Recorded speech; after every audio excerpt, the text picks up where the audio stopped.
주선자냐 주식을 처음 할 때 안녕하세요 주식 강사 유튜버 반갑죠.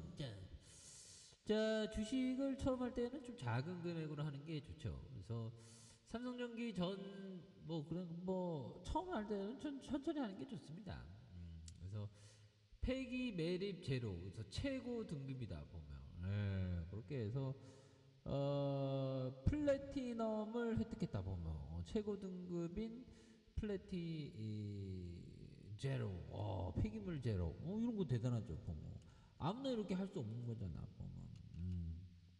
그렇게 해서 기업의 자원 순환 노력을 평가하면 글로벌 지표 활용되면서 솔루션 평가하면서 삼성전기 수원과 세종, 부산의 국내 사업장과 중국의 천진 사업장에서 자원 순환에 대한 순환율의 99.5 이렇게 달성하면서 폐기물 매립 제로의 플래티넘 등급을 획득했고, 그래서 중국과 베트남, 필리핀 이렇게 해서 좀 착착착 한다고 이렇게 얘기해 주고 있죠.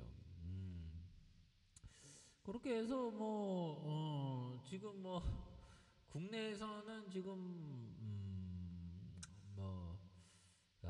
참 있을 수 없는 일이 이게 계엄이 이게 참 있을 수 없는 일이 벌어졌죠 보면. 네. 그렇게 해서 지금 좀 많이 좀 이렇게 좀 시끄럽긴 한데 이내 또 주시장이 또 회복되리라고 생각을 합니다. 그렇게 해서 투자자는 결코 비관하는 일이 없어야 되죠. 근데 좀 왠지 모르게 비관하고 싶어집니다. 그래서 코스닥도 역대급으로 좀 내려온 그런 상황인데, 결국에는 시간이 지나서 또 주시장은 또 시간이 지나면 모든 게 또 잊혀지죠. 그래서 시가총액이 8조. 그렇게 해서 7천억대, 9천억대, 1조 4천억대, 1조 1천억대, 6천억대 이렇게 해서 가격선이 실적을 이렇게 잘 내고 있는데 주가가 좀 많이 내려왔다는 것은 오히려 더 역발상으로 좀 생각해야 되는 그런 어떤 부분이 또 된다. 그렇게 해서 투자 기회를 잡을 때까지 참을성을 갖고 진득하게 기다려야 한다. 그게 인간의 본성과 반대되는 일이라 쉽지 않다는 건 안다. 우리는 하루 종일 아무것도 하지 않고 그저 기다리는 게 쉽다. 다른 할 일도 많으니까. 하지만 평범한 사람이 5년 동안 가만히 아무것도 하지 않고 있는 것을 상상할 수 있는가?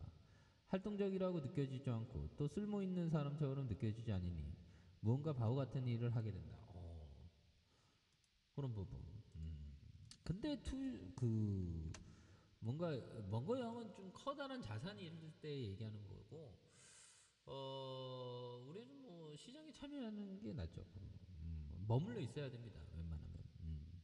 그렇게 해서 삼성전기가 굉장히 주가가 좀 과도하게 하락한 이 부분에서 다시 한번 좀 굉장히 좀 터닝해주는 이런 어떤 모습을 한번 다시 한번 또 기대해 보도록 하죠.